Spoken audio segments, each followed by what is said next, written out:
ကံကံရဲ့အကျိုးသဘောတရားကိုသာလက်ခံတာအတ္တသဘောအမြဲတည်တယ်ဆိုတဲ့သဘောကျတော့ဘုရားဘာသာလက်မခံဘူးအဲ့တော့အခုခေတ်ပြောလို့ရှိကြတယ်မင်းတို့ကံကံရဲ့အကျိုးသဘောတရားဆိုတာကွာမင်းတို့ဗုဒ္ဓဂေါရမကဟိန္ဒူကကူးချထားတာပါနော်ဟိန္ဒူမှာလည်းပဲကံကံရဲ့အကျိုးသဘောတရားရှိပါတယ်ပြီးတော့ဟိန္ဒူကဗုဒ္ဓဘာသာနဲ့အရင်ကြားတယ်ပေါ့အဲ့ဒီလိုပြောလို့ပြောထားရှိကြတယ်ဒီလိုပြောတာခံရကြားဘူးချင်းလည်းကြားဘူးလိမ့်မယ်နော်ရေးတာတွေလည်းရှိတယ်ဗုဒ္ဓကဟိုအဲ့ဒီကဟိန္ဒူရှိကကံကံအကျိုးသဘောတရားကိုယူလိုက်တယ်အဲ့တော့စဉ်းစားကြည့်ဖို့ကဟိန္ဒူဝါဒမှာဟိန္ဒူဆိုတဲ့စကားလုံးကဘုရားနောက်မှာပေါ်တာမြတ်စွာဘုရားလက်ထက်ကဟိန္ဒူဆိုတဲ့စကားလုံးကိုမရှိသေးဘူးဗျမနဝါဒလို့ခေါ်တယ်အဲ့ဒီခေတ်ကနော်အဲ့ဒီဗျမနဝါဒမှာကံကံရဲ့အကျိုးသဘောတရားမရှိဘူးလားရှိပါတယ်ရှိပေမဲ့လို့သူတို့ကံကံရဲ့အကျိုးသဘောတရားကအခုမြတ်စွာဘုရားကံကံအကျိုးသဘောတရားနဲ့ဘယ်လိုမတူတာသူတို့ကမင်းညကပြောသလိုအတ္တနဲ့တွဲထားနော်ဒီအတ္တကကုသကောင်းတဲ့ကံလုပ်တာမကောင်းတဲ့ကံလုပ်တာခံစားတာလဲအတ္တကခံစားတာဒီလိုအတ္တနဲ့တွဲထားတာတစ်ချက်ပြီးတော့ကံနဲ့ကံရဲ့အကျိုးကြားမှာဤလျှော့တာဆိုရဲဘုရားသခင်ခံနေတယ်တတ္တဝါတွေကိုဘုရားသခင်ကဒီကောင်ကတော့ကောင်းတဲ့ကံလုပ်တယ်ကောင်းကျိုးလေးပေးလိုက်ဒီကောင်ကမကောင်းတဲ့ကံလုပ်တယ်မကောင်းကျိုးလေးပေးလိုက်တယ်အဲ့တော့တရားသူကြီးလို့ပေါ့လေဟုတ်လားလူကိုကြည့်ပြီးတော့ဒီကောင်ကောင်းတဲ့ကံရှိလားမကောင်းတဲ့ကံရှိလားဆိုပြီးတော့မှသူက punishment ပေးမယ် reward ပေးမယ်အဲ့ဒီလိုကံနဲ့ကံရဲ့အကျိုးကြားမှာအဲ့ဒီဘုရားသခင်ပေါ့လေသူတို့မှာတော့ဤလျှော့တာဆိုဘုရားသခင်ခံထားတယ်အဲ့ဒီလိုခရိယံဝါဒနဲ့မတူသေးဘူးဟုတ်လားခရိယံဝါဒတော့ကံနေပါလေမရှိဘူးဘုရားကလုံးဝဖန်ဆင်းတယ်သူတို့ကတော့ဘုရားဖန်ဆင်းတာတော့မှန်တယ်ဒါပေမဲ့လို့ဘုရားကဒီကောင်ဖန်ဆင်းပေးတဲ့အချိန်ဒီကောင်ကိုအကျိုးပေးတဲ့ခါမှာသူ့ကံကြည့်ပြီးတော့အကျိုးပေးပေးတာအဲ့လိုတော့ကွာသေးတယ်သူကနော်အဲ့ဒီလိုသဘောတရားကိုဒီဗြဟ္မဏဝါဒမှာတွေ့ရတယ်ကံကံရဲ့အကျိုးသဘောတရားဘာလို့ကောင်းတာလို့ရင်ကောင်းတဲ့အကျိုးရတယ်မကောင်းတာလို့ရင်မကောင်းတဲ့အကျိုးရတယ်ဆိုတာတော့သူတို့လက်ခံတယ်သို့တော့ခုနပြောသလိုတည်တည်ချာချာကြည့်တဲ့အခါကျတော့ကံသဘောတရားထဲမှာခုနဦးဇင်းတို့အနေနဲ့ပြောမှဆိုရင်တဘာဝမကြတဲ့ဟာလေးပါနေသေးတယ်နော်မြတ်စွာဘုရားရဲ့ကံရဲ့အကျိုးသဘောတရားကဒါမျိုးမဟုတ်ဘူးအခုခုနပြောခဲ့တဲ့အတိုင်းသူ့တဘာဝမှာတကယ့်တဘာဝအစစ်ဘယ်သူကမှဝင်ရှုပ်လို့မရဘူးနော်ဒီ natural law ပဲကံရဲ့အကျိုးသဘောတရားဆိုတာဘယ်သူကမှတီထောင်ရတာမဟုတ်ဘူးဘယ်သူကမှ create လုပ်ရတာမဟုတ်ဘူးသူအလိုလိုဖြစ်နေတဲ့သဘောတရာ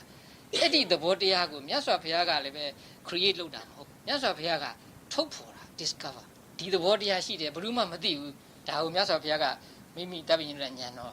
နဲ့မြင်ပြီးတော့တပည့်ဉာဏ်တော်မဟုတ်သေးဘူးတပည့်ဉာဏ်မရောက်ခင်နဲ့ပြီးတော့ပြောမယ်ဟုတ်လားမြင်ပြီးတော့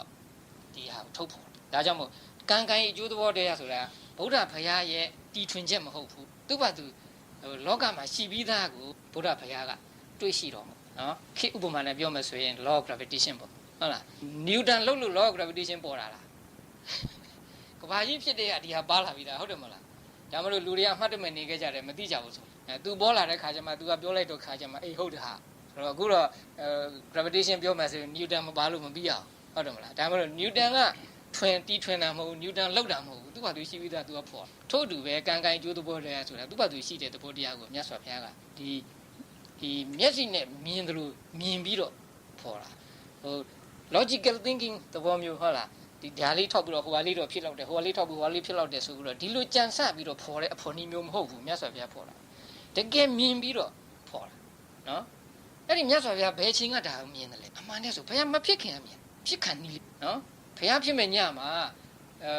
ဘောဓိပင်အောက်သွားပြီးတော့ထိုင်တော်မူတယ်မဟုတ်လားဘုရားလုံးကထိုင်ပြီးတော့တင်မီကိုထိုင်ပြီးတော့ဘုရားမဖြစ်တယ်မြတ်ငါ